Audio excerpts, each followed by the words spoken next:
Press the Lord. Praise the Lord. प्रभूच्या नावाने धन्यवाद देतो मी. आज बरोबर 9 वाजलेले आहेत. तुमच्या घरामध्ये ही माझ्या माहितीप्रमाणे पहिली वेळ असेल की 9 वाजता ट्रेन स्टार्ट झाली. नंतर 9च्या आत मी जातो किंवा 9ला मी जातो. आहे का नाही बाळा? हे बघा देवबाप ज्या पण परिस्थितीमध्ये आपल्याला जसं पण चालायला सांगतो आपण चाललं पाहिजे. आज समीक्षाला देवबाप्पाने आशीर्वाद दिला म्हणून त्या गोष्टीमुळं आज आपला थोडा ट्रेन लेट झाली. प्रियांनो, एक गोष्ट ध्यानात ठेवा, आपण किती वेळ जाग राहू शकतो रात्रीचं? किती वेळ राहू शकतो? जास्तीत जास्त 10 10:30. कोणाला जर लय शक्ती असली तर 11:30 पर्यंत राहू शकतो. लय जागण्याची शक्ती असली तर.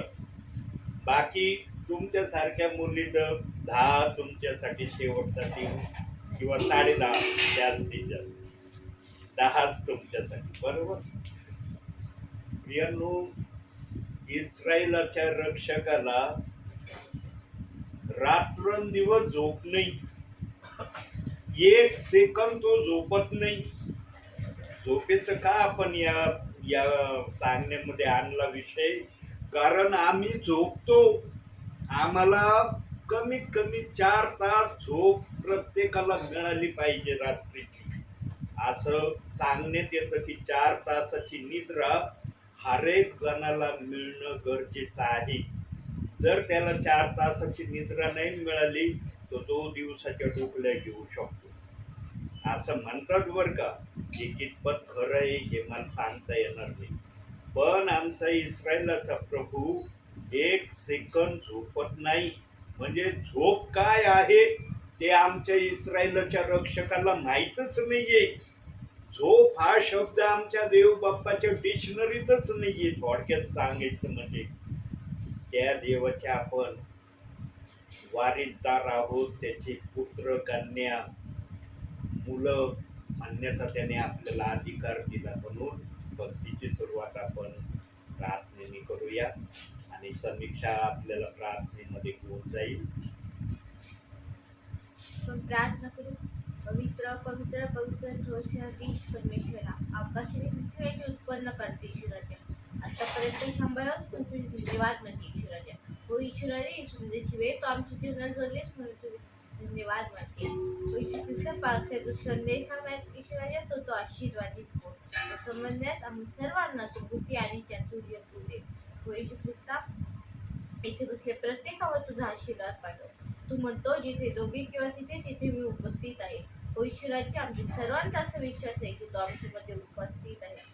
हो ईश्वराचे ईश्वरीची प्रार्थना ताना ईश्वर ख्रिस्त याचे प्रिय आणि गोड नाम म्हणतोय. आमेन. प्रियांनो, देवाच्या हृदयाला आम्ही कधीही कोणत्याही सबबीने, कोणत्याही मार्गाने, कोणत्याही इच्छेने कधी समजू शकत नाही. कारण देवाच्या हृदयामध्ये जे आहे ना ते इतकं चांगलं आहे.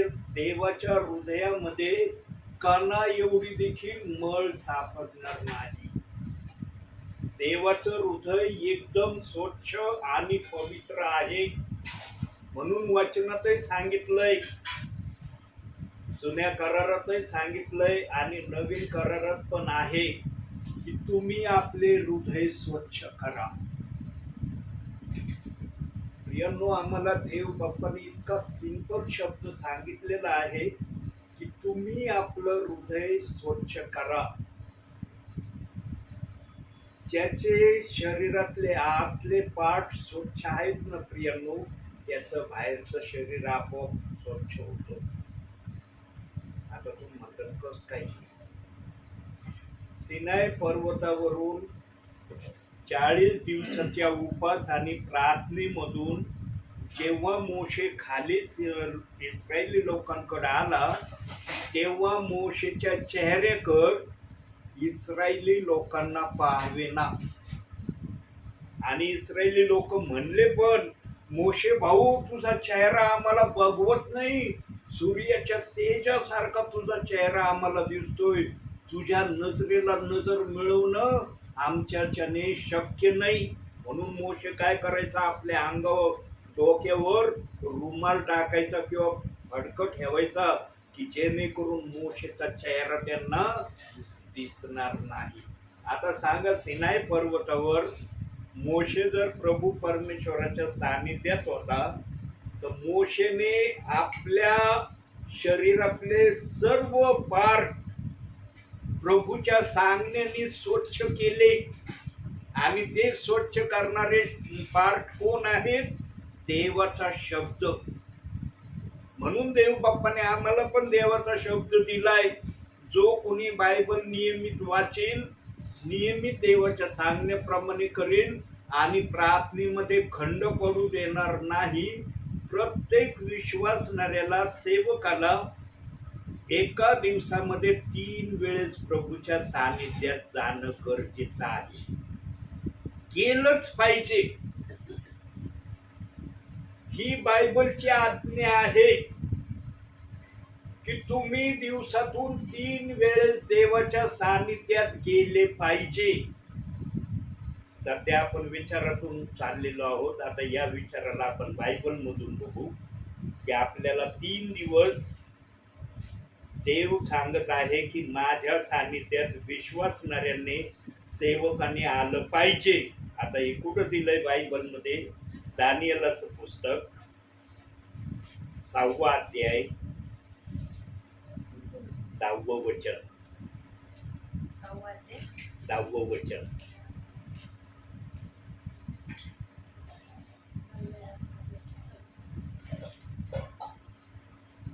या फरमानावर सही झाली आहे असे दानिएलाने ऐकले, तेव्हा तो आपल्या घरी गेला. त्याच्या खोलीतल्या खिडक्या यरूशलेमेच्या दिशेकडे असून उघड्या होत्या. त्याने आपल्या नित्यक्रमाप्रमाणे दिवसातून 3दा गुडघे टेकून प्रार्थना केली व आपल्या देवाचा धन्यवाद केला. आता दानिएलाने जर दिवसामध्ये 3 वेळेस गुडघे टेकून प्रार्थना केली, संदेष्टा होता तो.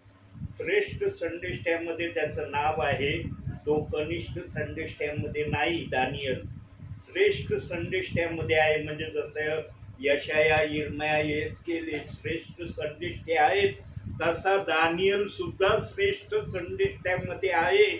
जरी दानिएलाचे अध्याय त्या पुस्तकामध्ये कमी आहेत, 12 अध्याय जरी त्या पुस्तकात आहेत दानिएलाचे, पण देवाने त्याला श्रेष्ठ संदेष्ट्यामध्ये त्याची गणना केली. का गणना केली? आता बघा, यिर्मया, यशाया आणि येहेजकेल यांचे 40च्या पुढंच अध्याय. यशायाचे 66 आहेत, यिर्मयाचे जवळजवळ 52 आहेत आणि येहेजकेलाचे जवळपास 48 अध्याय आहेत. परंतु दानिएलाचे फक्त 12 अध्याय आहेत. किती अध्याय आहेत? 12 अध्याय असूनही त्याला श्रेष्ठ संदेष्ट्यामध्ये गणलं. का बरं गणलं देव बाप्पाने त्याला श्रेष्ठ संदेष्ट्यामध्ये? काय असं टॅलेंट दानिएलामध्ये देव बाप्पाला दिसलं की त्याला श्रेष्ठ संदेष्ट्यामध्ये देव बाप्पाला ठेवणं पसंत झालं? प्रियांनो, दानिएलाने जगाचा एंडिंगचा शेवटचा इशारा त्याच्या पुस्तकामध्ये सांगितलाय. 70 सप्तकाविषयी दानिएलाशिवाय कोणीच सांगितलेलं नाही. या जगाच्या समाप्तीचा निरोप फक्त दानिएलाने आपल्या 12 अध्यायामध्ये ठेवलाय. आणि दानिएलाने जो त्या अध्यायांमध्ये क्रमवारपणे ज्या ज्या गोष्टी सांगितल्या, प्रभू येशू ख्रिस्ताविषयीच्या सांगितल्या, त्याच्या येण्याविषयीच्या पण सांगितल्या, त्याचप्रमाणे घटना होत आहेत. आता आम्ही 70व्या सप्तकामध्ये आहोत आणि हे 70वं सप्तक एंडिंगचं सप्तक आहे. 7 हा आकडा देव बाप्पाने पूर्णतेचा दर्शक दिला. म्हणून दानिएलाला देवाच्या आत्म्याने 70 सप्तक दाखवले. देवाच्या आत्मेने 50 सप्तक गाणे दाखवले दानियेलाला.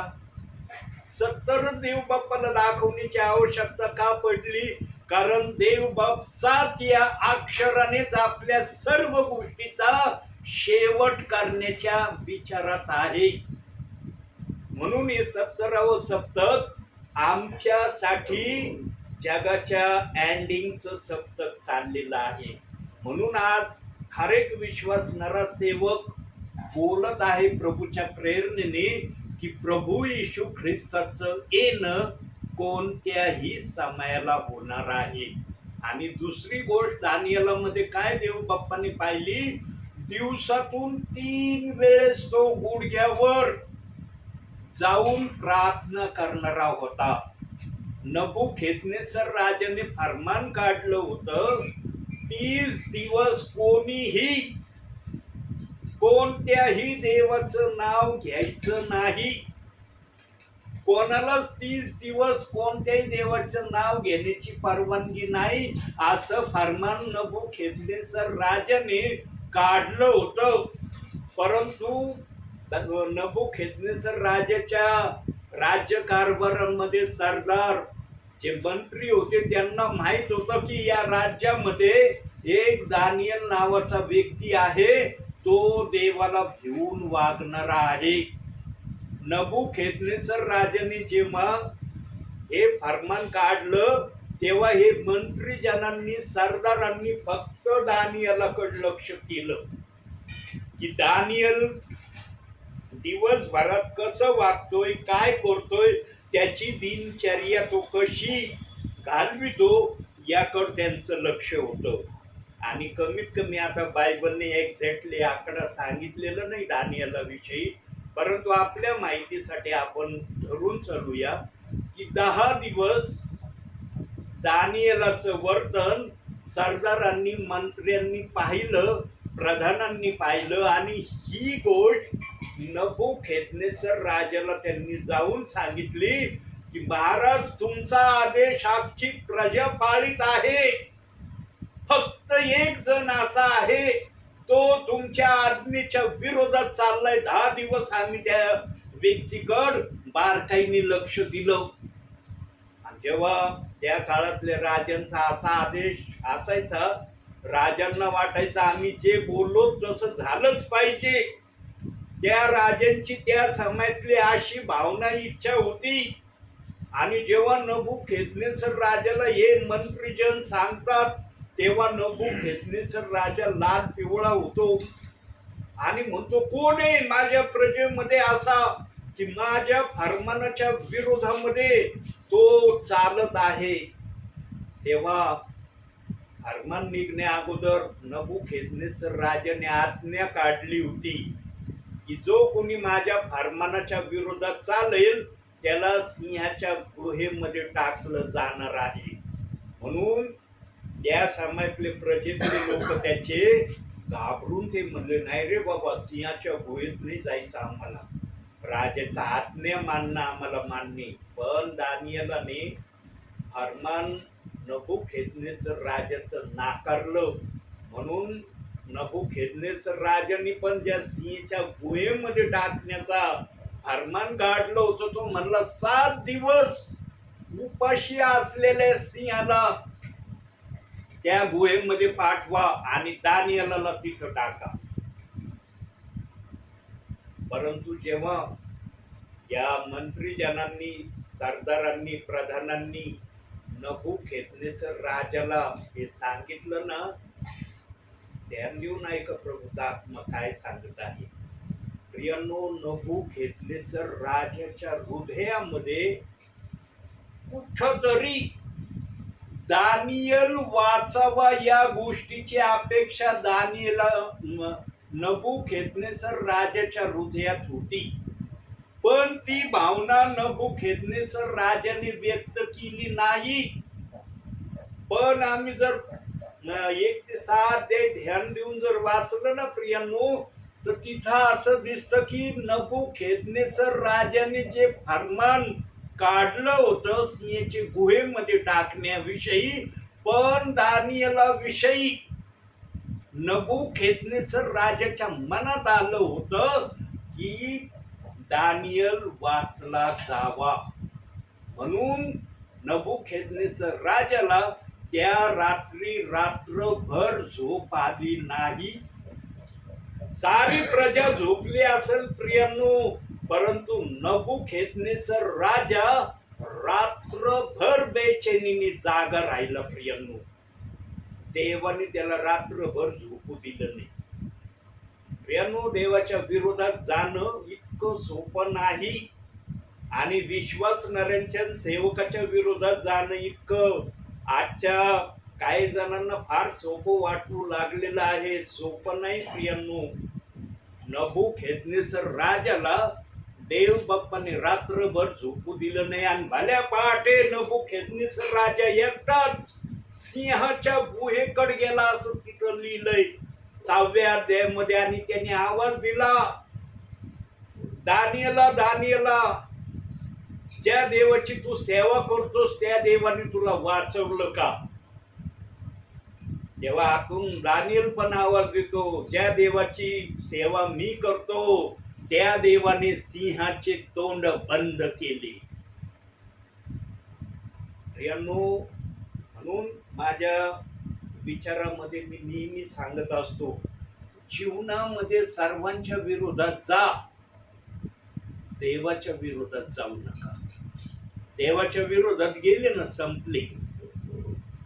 देव जर तुम्हाला वाचवायला आलं नाही ना, तुमचं सगळं काही व्यर्थ आहे. मग पण जगामध्ये सगळे तुमच्या विरोधात गेले ना, देव तुमच्या बाजूने असला ना, तुमचं संरक्षण हमखास होणार याची खात्री तुम्ही धरा. दानियेलाने तेच केलं प्रियांनो. सगळेजण नबुखेदनेस्सर राजाच्या फरमानावर चालले होते, पण नबुखेदनेस्सराच्या फरमानाच्या विरोधामध्ये एकटा दानियल चाललेला होता. म्हणून देव बाप्पाने त्याला सिंहाच्या गुहेमध्ये वाचवण्यासाठी आला. 7 दिवस उपाशी सिंह होता. दानियल त्याच्या जवळ होता. परंतु लहान मुलगा जसा येऊन बसतो ना बापाजवळ, तसा कदाचित रात्रीचा सिंह त्या दानियेला जवळ येऊन बसला असेल आणि दानियेलाने त्याला त्याच्या डोक्यावरून हात फिरवला असेल कळवळ्याने, त्याला काही बोलला असेल. बायबलमध्ये नाही त्याचं वर्णन केलेलं, पण सिंहाने आपलं तोंडच उघडलं नाही प्रियांनो आणि आपले हातपाय देखील हलवले नाही. दानियेलाला सिंहावर सर्व करण्याची मुभा होती, पण सिंहाला दानियेलावर आक्रमण करण्याची मुभा नव्हती असं देव बाप्पाने त्या सिंहाला आदेश दिला होता. बघा, देव बाप आपल्या विश्वासणाऱ्यांसाठी कोणत्या हद्दीपर्यंत कार्य करतो हे यातून मला तुम्हाला सांगायचं आहे. आता आपण आपल्या संदेशाच्या वचनाकडे येऊया, काढूया. आज थोडक्यात ते वचन मी आपल्या समोर ठेवणार आहे. मत्ती शुभवर्तमान 4था अध्याय 2रं वचन. मग त्याने 40 दिवस व 40 रात्री उपवास केला. त्यानंतर त्याला भूक लागली. प्रियांनो, अरण्यामध्ये प्रभू येशू ख्रिस्ताला तपासण्यासाठी सैतानाने शेवटचा प्रयत्न येशू ख्रिस्तावर केला असं म्हणतात. आणि त्या वचनात तसं लिहिलेलं पण आहे, हिडिंग पण असं आहे, अरण्यामध्ये येशूची परीक्षा. प्रियांनो, शेवटचा हल्ला येशू ख्रिस्ताला वधस्तंभावर जाण्या अगोदरचा हा हल्ला सैतानाने येशू ख्रिस्तावर केला. आणि तिथं लिहिलंय, मग त्याला अरण्यात नेण्यात आलं, आत्म्याने त्याला अरण्यात नेलं. तिथं तो 40 दिवस उपाशी राहिला.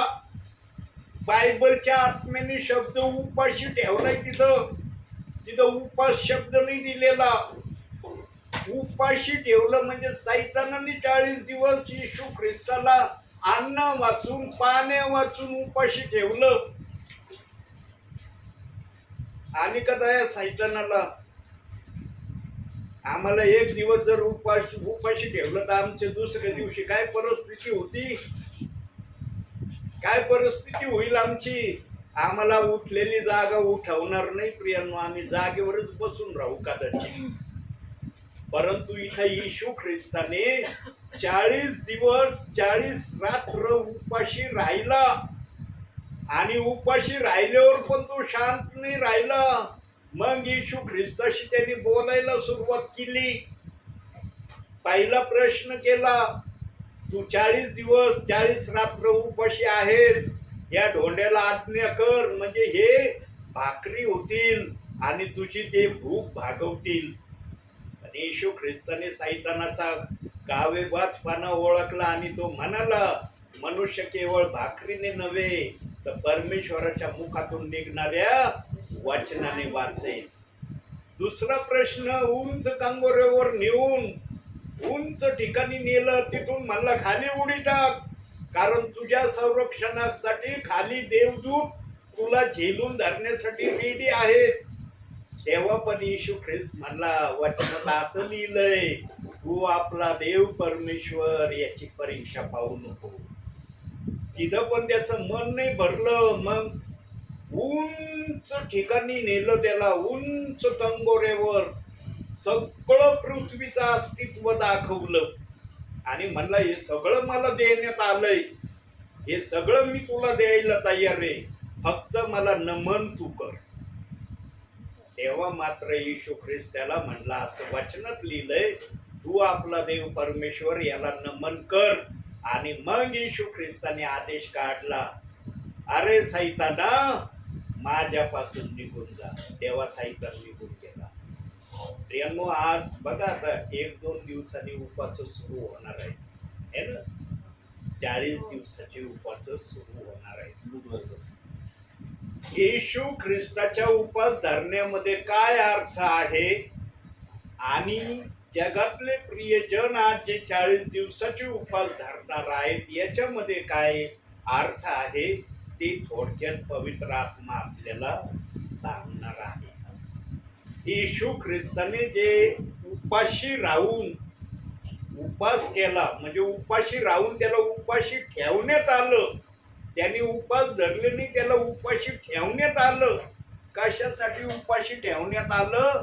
कारण सैतानाला हे चांगल्या प्रकारे माहीत होतं, कारण त्याने स्वर्गात जर दावा केला होता की तुला जे अस्तित्व आहे ते मला अस्तित्व आहे, तुला जे समजतं ते मला समजतं, तुला जे सार्वभौमचा अधिकार आहे त्या अधिकारामध्ये मी पण आहे. आज बघा या पृथ्वीच्या पाठीवर प्रत्येक ठिकाणी सैतानाचं अस्तित्व आहे का नाही? का सैतानाचं अस्तित्व एखाद्या राज्यापुरतं एखाद्या देशापुरतं आहे का? या पृथ्वीवर जेवढे देश आहेत, जेवढं पृथ्वीचं अस्तित्व आहे तेवढ्या अस्तित्वापर्यंत सैतानाला मुभा मिळालेली आहे. म्हणून त्याला स्वर्गातून खाली टाकण्यात आलं आणि वचनात सांगितलंय, स्वर्ग हे प्रभूचं आहे, पृथ्वी सैतानाची आहे. म्हणून इथं सैतान आमच्यावर अधिकार करतो, कारण त्याला ही प्रौढी तो मोरवितोय की माझी पृथ्वी आहे, इथं मला काही पण करण्याचा अधिकार आहे. म्हणून आमचा इस्रायलाचा रक्षक जे सुरुवातीला आपण पाहिलं विचारातून की इस्रायलाचा रक्षक रात्रंदिवस 1 सेकंद झोपत नाही. का नाही झोपत? कारण या सैतानाला पृथ्वी देण्यात आली आणि पृथ्वीवर त्याचा अधिकार आहे. त्या अधिकाराने त्याने आमच्यावर अधिकार करू नये म्हणून प्रभू आमचं रक्षण संरक्षण करतोय. प्रियांनो, देव बाप्पाने आम्हाला बिना संरक्षणाचं ठेवलेलं नाही, पण देव आम्हाला म्हणतो या संरक्षणाला तुम्ही सदैव टिकून ठेवण्यासाठी बायबल वाचन करणं गरजेचं आहे. म्हणजे सैतान किती कावेबाज आहे, सैतान काय काय करू शकतो ते तुम्हाला वाचण्याच्या द्वारे कळेल. म्हणून ही देवाची आज्ञा आहे आम्हाला बायबल वाचन करण्याची. पण काय जण काय नाही हो, हे सेवक नुसते त्यांच्या संदेशात असतं, तुम्ही बायबल वाचा, तुम्ही बायबल वाचा. आम्ही नाही वाचलं तर काय होईल? नाही वाचलं तर आम्ही काही प्रभूचे नाहीत का? प्रभूचे आहेत आम्ही. आम्ही नाही वाचलं तरी देवबाप आमच्या बरोबर आहे. प्रियांनो, स्वतःच्या मनाच्या समजाने चालणं हे विश्वासणाऱ्यासाठी घातक आहे. म्हणून सेवक हे मार्गदर्शक अंतिम समयामध्ये प्रभूने ठेवले आहे. येशू ख्रिस्ताच्या उपाशी राहण्यामध्ये काय अर्थ दडलेला होता माहिती प्रियांनो? आमच्या पापाच्या सुटकेसाठी येशू ख्रिस्ताने 40 दिवस उपाशी राहून सैतानाची किंमत सैतानाला देऊन टाकली. येशू ख्रिस्तानी माघार घेतली नाही की ज्या प्रजेला तू पापी गणलस ना, पापाची सत्ता हे नाव तू दिलंस ना, त्या पापाच्या सत्तेतून बाहेर काढण्यासाठी मी कोणत्याही परीक्षेमध्ये कोणत्याही गोष्टीमध्ये जाण्याची माझी तयारी आहे. म्हणून 40 दिवस येशू ख्रिस्ताने उपाशी राहून सैतानाने जो जुलूम त्याच्यावर केला तो प्रभूने सहन केला. येशू ख्रिस्ताचा उपाशी राहण्यामध्ये आम्हाला सैतानाच्या दास्यातून पूर्णपणे बाहेर काढण्याचं ते दर्शक आहे. पण आता आपण जे विश्वासी आहोत, आपणही आता 40 दिवसाच्या 1-2 दिवसांनी उपास धरण्याची तयारी काही जण करतील. त्याच्यात सेवकही असतील, विश्वासणारे असतील. आता आपण जे उपास धरतो त्या उपासाचा अर्थ काय आहे? त्या उपासाला आम्ही कोणत्या अर्थाने घेतो? आम्हाला पण या गोष्टीची समज मिळालेली आहे. आमच्या येशू ख्रिस्ताने जर काही जणांना उपास हा शब्द माहीत झालाय, त्यांना उपाशी ठेवलं हे माहित नाही काही जणांना आजही. पण थोड्या प्रियजनांना, थोड्या विश्वासणाऱ्यांना आणि थोड्या सेवकांना हे माहित आहे, अरण्यामध्ये सैतानाने येशू ख्रिस्ताला उपाशी ठेवलं. अरण्यामध्ये येशू ख्रिस्ताने उपास नाही केले. मी सेवेमध्ये ऐकलं काही परिवारामध्ये ते म्हणले, ब्रदर येशू ख्रिस्ताने अरण्यामध्ये 40 दिवस उपास केला. म्हणलं असं कुठं लिहिलंय बायबलमध्ये? येशू ख्रिस्ताने अरण्यामध्ये 40 दिवस उपास धरला म्हणे असं लिहिलंय बायबलमध्ये? म्हणलं दाखव ना कुठं लिहिलंय. लगेच काढलं वचन. म्हणे मग ते 4 अध्याय 2 वचनात बघ काय लिहिलंय. म्हणलं वाचा तुम्ही. आणि जेव्हा वाचलं त्यांनी तेव्हा म्हणलं तिथं काय म्हणण्यात आलंय. पहिल्या वचनात सांगितलं आत्म्याने येशू ख्रिस्ताला अरण्यात नेलं, मग त्याची परीक्षा व्हावी म्हणून त्याला 40 दिवस उपाशी ठेवण्यात आलं.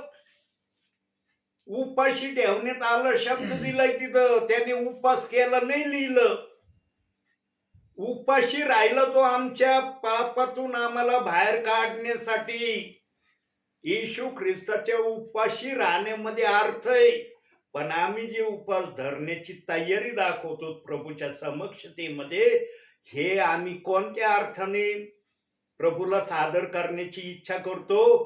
प्रभू तू जर 40 दिवस उपाशी राहिला, काही जण उपास म्हणतात, पण उपाशी राहिला तर आम्ही पण 40 दिवस तुझ्या 40 दिवसाच्या उपाशीप्रमाणे आम्ही पण उपास धरू.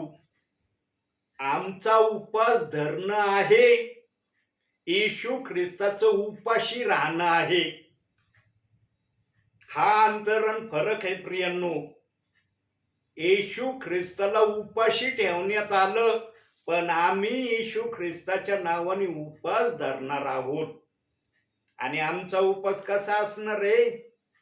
सकाळपासून संध्याकाळपर्यंत किंवा रात्रीपर्यंत आम्ही उपासामध्ये राहणार. रात्री 10च्या आत म्हणा किंवा 11च्या आत म्हणा, आमचा उपास आम्ही सोडल्याशिवाय राहत नाही. पण येशू ख्रिस्ताला जे उपाशी ठेवण्यात आलं त्याला पाणीच देण्यात आलं नाही. मग जेवण तर लांबची बाब आहे. येशू ख्रिस्ताच्या उपाशी राहण्यामध्ये आणि आम्ही येशू ख्रिस्ताच्या नावाने उपास धरण्यामध्ये हा फरक आहे. या गोष्टीला येशू ख्रिस्तानी मान्यता दिलेली आहे. म्हणून आजपर्यंत हे 40व्या दिवसाचे उपास धरण्याची देव बाप्पांनी मनाई केली नाही. आम्ही येशू ख्रिस्ताच्या स्मरणाला आठवितो, त्याला 40 दिवस उंच करण्यासाठी आम्ही या उपासामध्ये जातो. हे देवबाप आमचं मनोगत ओळखतो, म्हणून देवाने 40 दिवस उपास धरण्याची आम्हाला परवानगी दिली. नाही तर देवबाप्पांनी म्हटलं असं ना, तुम्ही माझ्यासारखं करू शकत नाही. जर उपास धरायचे ना, येशू ख्रिस्त 40 दिवस 40 रात्र उपाशी राहून त्यांनी अन्नाचा कण खाल्ला नाही, पाणी पिला नाही, असे 40 दिवसाचे उपास आम्ही धरतो का? ऐकलं का कोणाच्या विश्वासणाऱ्याच्या मुखातून किंवा सेवकाच्या मुखातून की XYZ विश्वासणाऱ्याने किंवा सेवकाने 40 दिवस 40 रात्र पाणी सुद्धा घेतलं नाही? मग अन्न तर फार लांबची गोष्ट आहे. असा उपास धरलाय का कुणी? आमच्या उपासामध्ये आणि देव बाप्पाच्या उपाशी राहण्यामध्ये जमीन आसमानचा फरक आहे. परंतु येशू ख्रिस्त एवढंच आमच्या विषयी समजून घेतो, अरे हे माझं गौरव त्या उपासामध्ये करत आहेत, म्हणून देवबाप संतुष्ट होतोय आणि तुम्ही उपास धरत आहात प्रियांनो. पण उपासही कसा असला पाहिजे माहितीये का? त्या उपासामध्ये दिवसभरामध्ये तुमच्या 3 वेळेस प्रार्थना झाल्या पाहिजे दानिएलाप्रमाणे. दानिएल दिवसातून 3 वेळेस प्रार्थना करत होता ना, तसं तुम्ही जर आता परवापासून सुरू होणार आहेत ते उपास, तुम्ही जर उपास धरण्याची तयारी जर तुमच्यामध्ये असली तर दिवसभरामध्ये 3 वेळेस प्रार्थना करण्याची, म्हणजे जेवण्याच्या अगोदर पर्यंत तुमचे 3 वेळेस वैयक्तिक प्रार्थना झाली पाहिजे. मग ती वैयक्तिक प्रार्थना तुमची 10 मिनिटाची असू द्या, 15 मिनिटाची असू द्या, अर्ध्या तासाची असू द्या किंवा त्यापेक्षा अधिक वेळेची असू द्या, ते तुमच्या करण्यावर आहे. पण कमीत कमी देवाच्या सानिध्यामध्ये 15 मिनिटाचा तरी वेळ 3 वेळेस तुम्ही देणं गरजेचं आहे. तर तो उपास देव बाप्पाला तुमचा धुपासारखा वाटणार आहे. जर तुम्ही उपास धरला, त्याच्यात प्रार्थना नाही, शास्त्र वाचन नाही, मग तुम्ही काय करत आहात हो? देवबाप म्हणे जीव ताळीत आहेत माझ्या नावाने. जीव ताळणं चाललंय, हा उपास नाही, जीव ताळणं चाललंय माझ्या नावाने. उपास जर धरला तर कमीत कमी 3 वेळेस तुमची प्रार्थना त्यामध्ये होणं गरजेचं आहे. आणि प्रार्थनेसाठी कमीत कमी असे घडी लावून तुम्ही प्रार्थनेला नका बसू, आत्म्यामध्ये बसा. देवबाप तुम्हाला 15 मिनिट किंवा 15 मिनिटाच्या थोडंसं पुढं वेळ देण्यापुरतं बसविलच. तुम्हाला जरी टाइम नाही कळला, पण पवित्र आत्म्याला टाइम कळन की माझ्या या विश्वासणाऱ्याला किंवा माझ्या सेवकाला किती वेळ माझ्या सानिध्यात बसू द्यायचंय. कारण देव बाप्पाला हे माहीत आहे की मी मनुष्य मात्राला निढळाच्या घामाची तू भाकर खाशीन हा शाप दिलेला आहे. म्हणून ज्याला त्याला आपापल्या परीचे काम असतात प्रियांनो, ते काम पण करणं गरजेचं आहे. म्हणून कमीत कमी उपास धरणाऱ्याने 40 दिवस 3 वेळेस प्रार्थना करणं गरजेचं आहे. आणि दुसरी गोष्ट, उपास जर धरले तर उपासामध्ये तुमच्या मागण्या देव बाप्पाकड तुमच्या असल्या पाहिजे. बिगर मागण्याचा तुमचा उपास नसला पाहिजे. काय जण नाही मी धरतो नुसतं येशू ख्रिस्तानी 40 दिवस उपास केले ना, मी पण 40 दिवस उपास करतोय. काही जणांना तर येशू ख्रिस्त उपाशी राहिला हे माहिती नाही प्रियांनो. ते डायरेक्ट म्हणतात उपास धरले ना येशू ख्रिस्तानी तसं मी पण धरतो, माझ्या काही विनंत्या नाही. प्रियांनो, संकट आल्यावर आपण उपास धरतोय ना, त्या संकटाला उपास प्रार्थनेने जावं म्हणून आपण उपास धरतो. मग हे जे 40 दिवसाचे उपास तुम्ही धरणार आहात, याच्यामध्ये जर विनंती नसली, देवबाप म्हणशील का कशासाठी उपास धरला तो माझा? तुझी मागणी काय आहे, विनंती काय आहे, काय हवंय तुला? प्रियांनो, आता येणाऱ्या पर्वापासून जे उपवास सुरू होणार आहेत त्या उपवासामध्ये जर तुम्ही प्रामुख्याने कोणत्या मागण्या ठेवा अगर नका ठेवू, परंतु एक विनंतीला जर तुम्ही आपल्या उपवासामध्ये देव बाप्पाकडे ठेवलं ना, खात्रीने सांगतो प्रियांनो, देवाचा सेवक दास या नात्याने मी, की तुम्ही जर जी विनंती देवबाप सांगणार आहे ती जर विनंती प्रभू समोर ठेवली ना, तिचं हमखास तुम्हाला उत्तर मिळणार आहे. आणि ती विनंती काय आहे? तुम्ही 40 दिवसामध्ये जर देवबाप्पाला म्हणाले, देवबाप्पा बायबलमध्ये तू 2 बाप्तिस्मेचे वचन ठेवले, पण एक बाप्तिस्मा घेण्याचं सांगितलं, हे काय आहे मला समजावून सांग. आम्ही इतरांकडून ऐकलं पण आम्हाला ते पटलं नाही, आम्हाला आमच्या बुद्धीला ते काय सूट झालं नाही. पण तू जर सांगशील ना तर तुझ्याविषयी आमची अशी प्रतिक्रिया असणार नाही. आम्ही तू जे सांगशील त्यावर आम्ही विश्वास ठेवून तसंच करण्याची तयारी दाखवू. प्रियांनो, या गोष्टीची विनंती जे जे उपवास धरणारे आहेत वर्षानुवर्ष, त्यांच्याकडून देवबाप या गोष्टीची आशा धरतोय. म्हणून देवबाप्पाने आजपर्यंत या उपवासाला विश्वासणाऱ्यांपासून दूर केलेलं नाही. म्हणून या उपवासाला देवबाप्पाने धरण्याची परवानगी दिलेली आहे. परंतु देवबाप्पाने हे उपवास तुम्ही धरलेच पाहिजे अशी सक्ती केलेली नाही.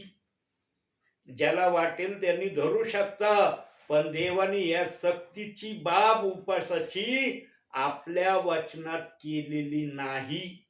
म्हणून येशूचं स्मरण आम्हाला व्हावं म्हणून काही जण 40 दिवसाचे उपवास धरतात. पण 40 दिवसाच्या उपवासामध्ये तुमची प्रामुख्याने मागणी ही असली पाहिजे, देव बाप्पा 2 बाप्तिस्मेच्या वचनाचा अर्थ मला समजावून सांग. एकाला घ्यायचं आणि एकाला सोडायचा हा अर्थ आहे का? हे जर असलं तर आम्ही हे तर करतच आहोत. पण जर हे बरोबर नसेल तर मग एक बाप्तिस्मा घेणं कसं आहे ते तू मला सांग. सेवकांनी सांगितलं पण ते आम्हाला काही पटत नाही, आम्हाला ते मान्य होत नाही. तू सांगितलं तर आम्ही तुझ्या सांगण्याला कधी इन्कार करणार नाही. या गोष्टीची अपेक्षा देवबाप वर्षोनवर्ष प्रियांनो तुमच्याकडे करत आहे. म्हणून देवबाप्पाने एक वचन बघू या गोष्टीला. हे जे तुम्ही ऐकले याला पुरावा बघू. एक वचन कलसेकराचं पत्र 1 अध्याय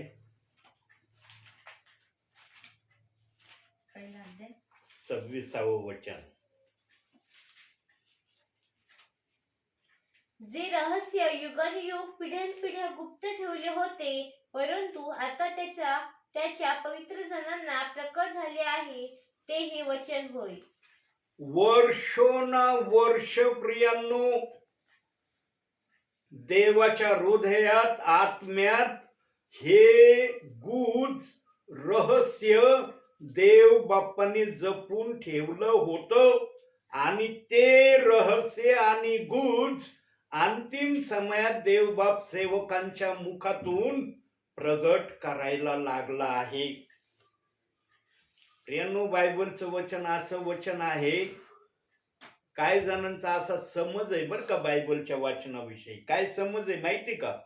त्यांना असं वाटतं बायबलमध्ये जर एखादं वचन देव बाप्पांनी ठेवलंय ना तर ते वचन अख्ख्या पृथ्वीवर जसं वचनात दिलंय त्याप्रमाणे अख्ख्या पृथ्वीभर तसं व्हावं, तर आम्ही म्हणू की देव बाप्पाचं ते वचन पूर्ण झालं. पण जर एकाच्या मुखातून देव बाप्पांनी ते प्रगट केलं तर मग ते पूर्ण होत नाही का? देवबाप जर माझ्या मुखातून हे आपल्याला कळवित आहे तर आता वाचलेल्या वचनाप्रमाणे हे वचन पूर्ण झालं आहे असं तुम्हाला म्हणता येईल का नाही? पण काय जण काय नाही होते, एकच सेवक सांगतात, बाकीच्या सेवकांच्या मुखात कुठं असं आलंय. म्हणून देव बाप्पाने वचनातच सांगितलंय, देव बाप्पाने ज्यांना पवित्र केलं आहे त्यांनाच तो सांगणार आहे. आता देव बाप्पाने या सांगण्यासाठी कुणाला पवित्र केलंय ते मला सांगता येणार नाही. माझ्या मुखातून देवबाप प्रगट करतोय म्हणजे देव बाप्पाने मला हा अधिकार दिलाय म्हणून माझ्या मुखातून निघत आहे. म्हणून प्रियांनो, आणखी एक वचन बघू आपण. शमूएलाचं पुस्तक. सगळे पुरावे वचनातून प्रियांनो, जी पण गोष्ट पवित्र आत्म्याला सांगायची ती 15वा अध्याय 22वा वचन. पहिलं शमूएल, दुसरं 15वा अध्याय 22वा वचन. शमूएल 1 का 2? 1. पहिलं शमूएल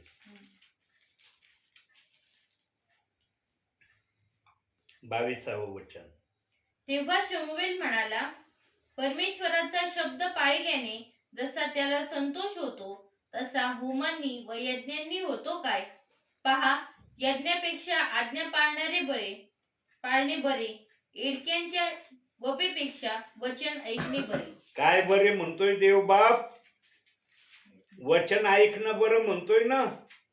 आणि जे रहस्यात विषय वचन दाखवलं ते बायबलचंच वचन दाखवलंय ना.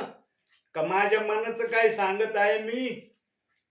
प्रियांनो, देव बाप्पाने जिथं रहस्य सांगितलंय तिथं त्याला साक्षीदार पण ठेवलेत, की हे ते साक्षीदार आहेत. जे वचन ऐकन त्याप्रमाणे करन त्याला आशीर्वाद भेटन. म्हणून 2 बाप्तिस्म्याविषयी देवाकडून खात्रीने समजून घेण्याचा अंतिम समयामध्ये शेवटचा तुम्हाला प्रयत्न आहे.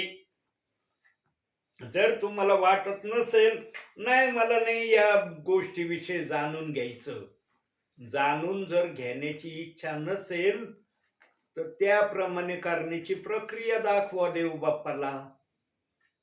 कुणी काही बोलू, देव बोलला तर देवाला म्हणू तू 2 ठेवले म्हणून मी तसं केलं, तुझ्या सांगण्याप्रमाणे मी केलं. जसं प्रगटीकरणात तू म्हणला याच्यात काही घालू नका आणि याच्यातून काही काढू नका, मी काढलं नाही, जसं आहे तसं स्वीकारलंय. प्रियांनो, जो देवाच्या वचनाप्रमाणे करतो ना त्याला कोणतीच अडचण येत नाही. हे माझ्या जीवनातून मी अनुभवलंय. मी नेहमी माझ्या जीवनाचे अनुभव काही ठिकाणी आपल्या समोर ठेवत आलेलो आहे, कारण मी अनुभव घेतलाय, आजही घेतोय, आताही घेतोय. म्हणून मी प्रभूच्या सेवेमध्ये प्रभूच्या दयेने आहे. मला खूप जणांनी प्रेषित 2:38 वचनाच्या कड गेल्यावर निरनिराळ्या गोष्टींनी भीती दाखवण्याचा प्रयत्न केला, पण मी म्हणलं मला देव बाप्पाने हे सांगितलंय, मला कोणा माणसाने सांगितलं नाही ना. तर मी या वचनाच्या विरोधात चालणारा कट्टर होतो म्हणलं मी. आणि अजूनही काही परिवार आहेत, ब्रदर आम्हाला घरात येऊन काय सांगत होते आणि तुम्ही ह्याच वचनाचा बाप्तिस्मा घेतला, मग आम्हाला कमून असं सांगत होते त्यावेळेस. त्यांना जाऊन पवित्र आत्म्याच्या प्रेरणेने देव बाप्पाने उत्तर पण दिलं, पण त्या प्रियजनांना ते उत्तर मान्य नाही झालं. त्यांना देवबाप बोलला माझ्या मुखातून, मी अज्ञानपणात त्या वचनाचा विरोध केला, पण आता देवाने मला सुज्ञान केलं म्हणून मी आता या वचनाच्या विरोधात जात नाही. मी जरी अज्ञानपणात तुम्हाला सांगितलं होतं, याबद्दल मला तुम्ही क्षमा करा आणि तुम्ही पण या वचनाला जाणून घ्यायचा प्रयत्न करा. तेव्हा म्हणले नाही नाही नाही नाही ब्रदर, आम्ही या वचनाला जाणून घेण्याची इच्छा कधीच प्रगट करणार नाही. काही जण म्हणले, काही जणांनी ऐकलं त्याप्रमाणे करत आहे, ते आजपर्यंत या वचनामध्ये चाललेले आहेत काही विश्वासी परिवार माझे. प्रियांनो, म्हणून शमूएलाच्या पहिलं शमूएल 15वा अध्याय 22व्या वचनात सांगितलंय, एडकेच्या वापेपेक्षा वचन ऐकणे बरे. सध्या काय ऐकत आहात तुम्ही? वचनच ऐकत आहात ना, का दुसरं काय ऐकत आहात?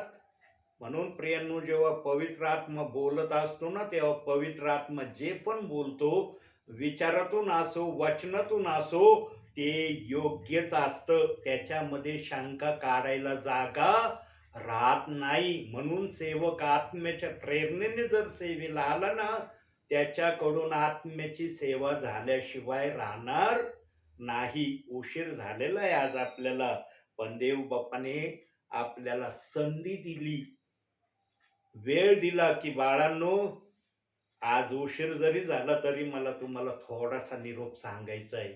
म्हणून प्रियांनो, तुम्ही जर 40 दिवसाच्या उपासामध्ये जाण्याची तुमची इच्छा असेल तर देवबाप तुम्हाला मनाई करणार नाही.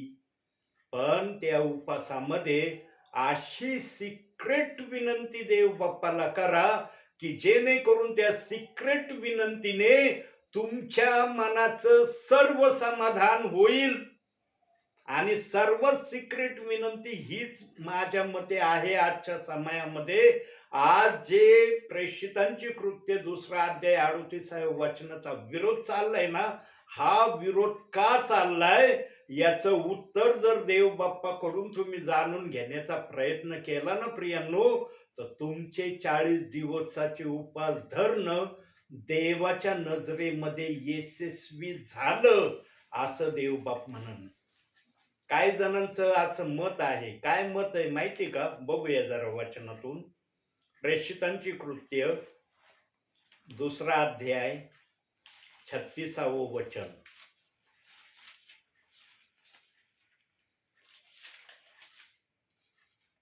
वाचा. यास्तव इस्रायलाच्या सर्व घराण्याने हे निश्चयपूर्वक समजून घ्यावे की ज्या येशूला तुम्ही वधस्तंभावर खिळून मारिले त्याला देवाने प्रभू व ख्रिस्त असे करून ठेविले आहे.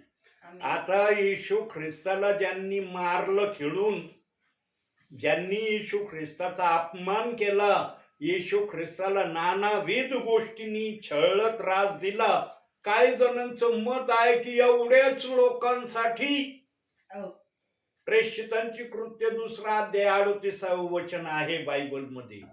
ठीक आहे, आपण धरूया क्षणभर की ठीक आहे, त्या लोकांसाठी देव बाप्पांनी ते वचन ठेवलं असं मान्य करू.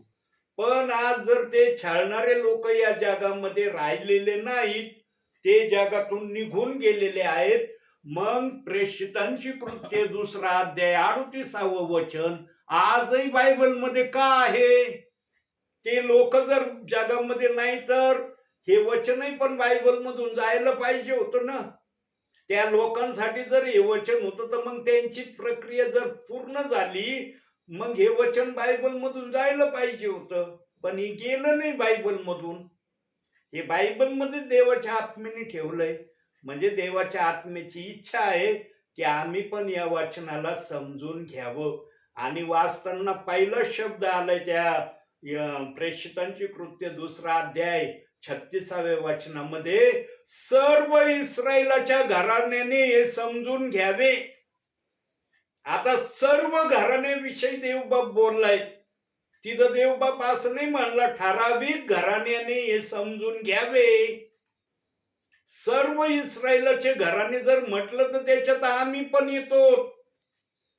आम्हाला पण इस्रायलाचं घराणंच हे नाव आहे का? आम्ही काय बिगर घराण्याचे आहेत का? मग याकोबाने जे देवदूताबरोबर रात्रभर झोमी केली आणि दूताला म्हणलं मला आशीर्वाद दिल्याशिवाय मी तुला जाऊ देणार नाही, त्या दूताने पण याकोबाला आशीर्वाद दिला. तो म्हणला तुझं नाव याकोब आहे ना, फसवणारा ठकवणारा, आजपासून तुला हे नाव नाही, तुला इस्रायल म्हणतील. मग जर इस्रायल याकोबाला म्हटलेलं आहे तर आम्ही कोण आहेत? आम्ही ठकवणारे फसवणारे याकोब आहोत का? आम्ही इस्रायल नाहीत का? म्हणून वचनात सांगितलंय सर्व इस्रायलाच्या घराण्याने हे समजून घ्यावे. त्याच्यामध्ये ज्यांनी मारलं ना त्यांच्यासाठी पण तिथं उल्लेख आहे. ज्यांनी मारलं त्यांना देखील बोध आहे की तुम्हाला पण हा आदेश आहे. तुम्ही मला छळलं ना, पश्चाताप करा, क्षमा मागा, बाप्तिस्मा घ्या. पण काही जण म्हणते त्यांच्यासाठीच आहे, बाकीच्यांसाठी नाही.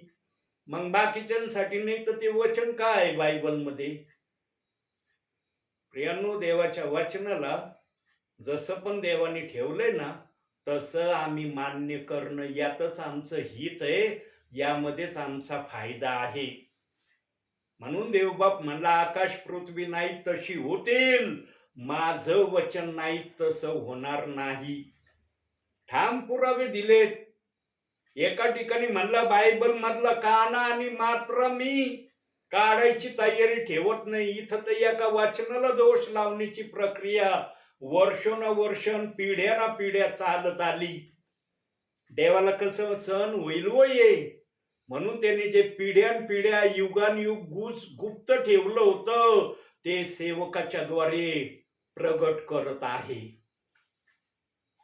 प्रियांनो, एवढं सविस्तर सांगण्यासाठी ना पवित्र आत्मेशिवाय कोणाला सांगता येणं शक्य नाही. माझी बुद्धी इतकी ज्ञानी नाहीये. आत्म्याच्या वाचनाला माझ्या बुद्धीने अर्थ सांगणं. जर माझी बुद्धी आत्म्याच्या वाचनाला असं सांगू शकते, मग आत्मेचं काय काम आहे? आत्मा कोणतं काम करीन? म्हणून प्रियांनो, शंका धरायला जागाच राहत नाही. जसं पण वचन आहे आम्हाला ते मान्य करावं लागेल. म्हणून देव बाप्पांनी 40 दिवसाचे उपास धरण्याची वर्षोनवर्ष पिढ्या प्रत्येकाला मुभा दिलेली आहे. पण देवाने ही जी मुभा दिली ना, याच्यामध्ये तुम्ही काहीतरी देवाकडून जाणून घ्यावं याची अपेक्षा तो तुमच्याकडे करत आहे. म्हणून देवाने सांगितलं की 2 बाप्तिस्म्याविषयीचं जे काय आहे देवाच्या मनामध्ये ते तुम्ही 40 दिवसामध्ये विनंतीच्या द्वारे देव बाप्पाला कळवा. देव बाप्पाची इच्छा असेल, देव बाप तुम्हाला त्याचं उत्तर देईल. आणि जर 40 दिवसात नाही दिलं तर 40 दिवसानंतर तुम्ही काय प्रार्थना आणि बायबल वाचन बंद करणार आहेत का? तुम्ही म्हणता का हे 40 दिवस आणि 40 रात्रीसाठीच बायबल वाचन आणि प्रार्थना होते, आता निवांत झालो मी 40 दिवस फार कष्ट करून, आता मला बायबलला हात लावायचं नाही, प्रार्थना करायची नाही, म्हणतात का असं? प्रियांनो, जेव्हा तुम्ही 40 दिवसानंतर प्रार्थना आणि बायबल वाचताल, कदाचित देव बाप्पाचा आत्मा तुम्हाला त्या समयात उत्तर देईल. मी 40 दिवसात नाही दिलं पण आता उत्तर देतो तुला, काय याचा अर्थ आहे? आणि मी वारंवार प्रभूच्या प्रेरणेने जे काही सांगितलेलं आहे प्रियांनो, ते देवाच्या इच्छेने सांगितलंय, माझ्या मनाचं नाही सांगितलं. माझं मनाचं सांगायला एवढा ज्ञानीने मी लागून गेलो की मला शब्दशः पवित्र आत्म्याचं वाचनाचा अर्थ बुद्धीने असं सांगता येईल. प्रियांनो, अतिशय धन्य आहात तुम्ही, फार धन्य आहात देवाच्या नजरेमध्ये की देवबाप तुम्हाला इतक्या सुंदर गोष्टी काही ना काही तुम्हाला कळवतोय. म्हणून प्रियांनो, शंका धरणं हे आशीर्वादाला रोखण्याचं प्रतीक आहे. शंकेला कधीच आपल्या हृदयामध्ये जागा देऊ नका, तर देवाच्या शब्दाला आपल्या हृदयामध्ये जागा द्या. म्हणजे देवबाप तुमच्याकडे पाहून आनंदी होईल, खुश होईल, प्रसन्न होईल आणि तुमचा स्वर्गामध्ये जाण्याचा रस्ता अधिक सोपा होईल. म्हणून आजच्या छोट्याशा वचनातून, संदेशातून देवबाप तुम्हाला आणि मला भरपूर आणि भरपूर आशीर्वाद देव. आमेन. डोळे बंद करा.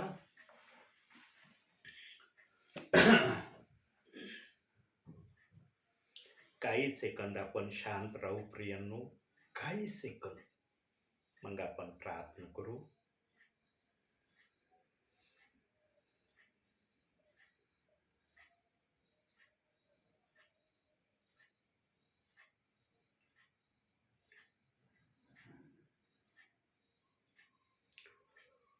स्तुति आराधना ऊपर जाती है, उत्तर लेकर नीचे आती है.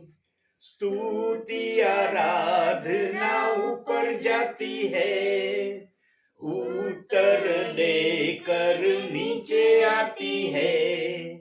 प्रभु हमारा कितना महान, देखो हमसे करता है प्यार. प्रभु हमारा कितना महान, देखो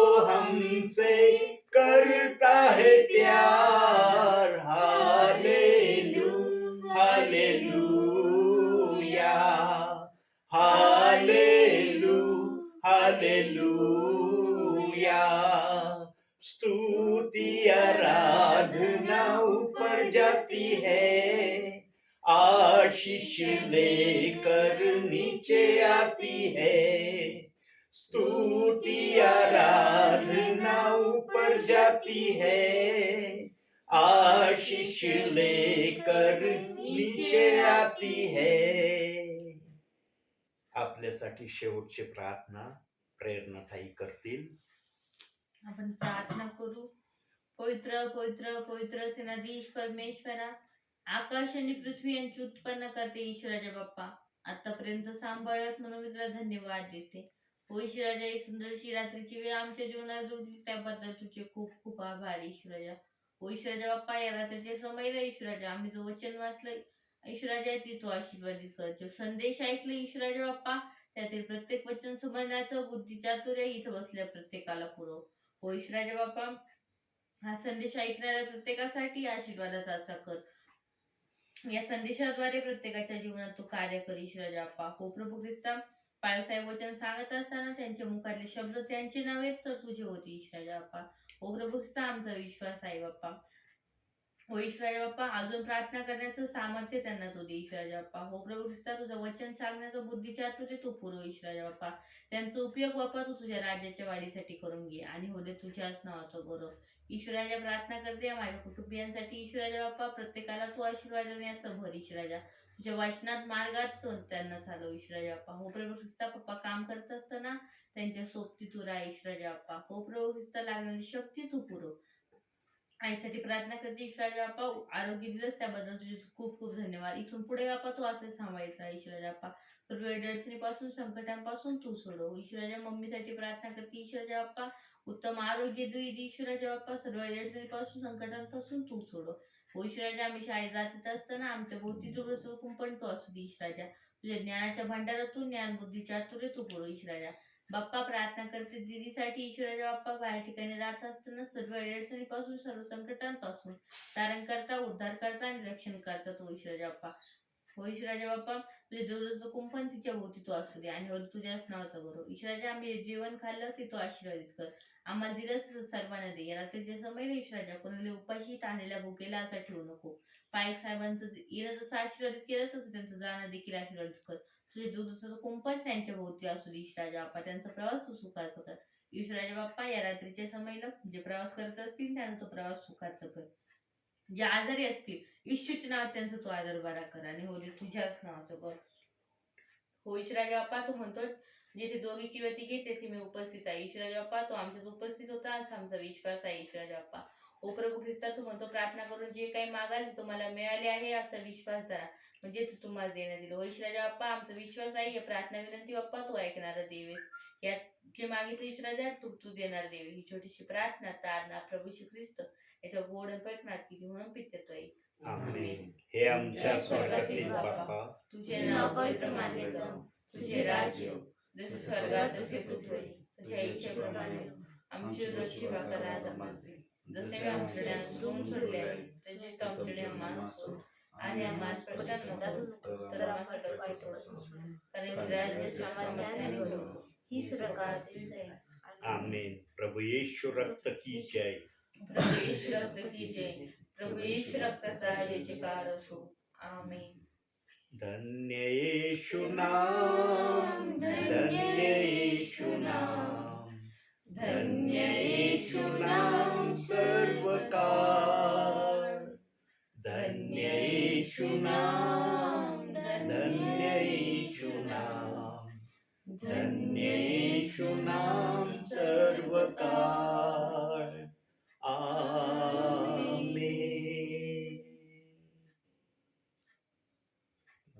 बंद कर बाळा आता.